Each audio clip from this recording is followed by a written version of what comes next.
د انجینر بشیر صافي په نامه د کونړ یوه خواخوږي سوداګر د 1 میلیون افغانیو په ارزښت یو واراده 0 کیلومتر امبولانس د عامې روغتیا ریاست مسؤلینو ته د ولایتي روغتون د خدماتو د ښه والي په موخه وسپاره.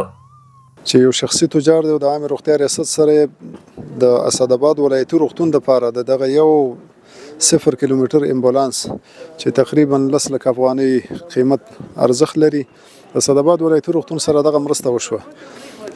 دا مرسته ډېر په ځای مرسته ده چې موږ غواړو چې دغه خپل ټول ادارات په خپلو خپو باندې ودرو، په هغې کې د ولس ونډه ضرور او مهمه ده. زمونږ د کونړ ولایت سیاحت تعمیر سره دا کوم همکاري د امبولانس شوه، یو واراده امبولانس یې موږ ته راکړ، یعنې دې سیاحت تعمیر ته بلکل وقف کړو. دا ډېره لویه همکاري ده، غټ خدمت دی.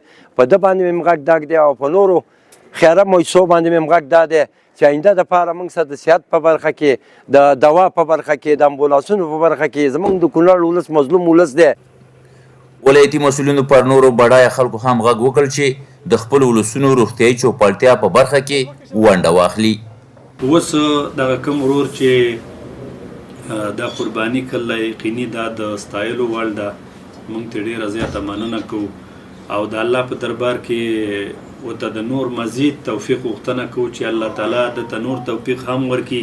د امبولانس چې دی یو خیریه کار دپاره یو صدقې په شکل باندې د کونړ ولسونو ته زما د خوا نه ډالۍ شو او دا تقریبا 1 میلیون افغانۍ شاوخوا ارزښت لري چې په دې کې به زموږ ستاسو د کونړ او د نورستان د مریضانو خدمت کیږي.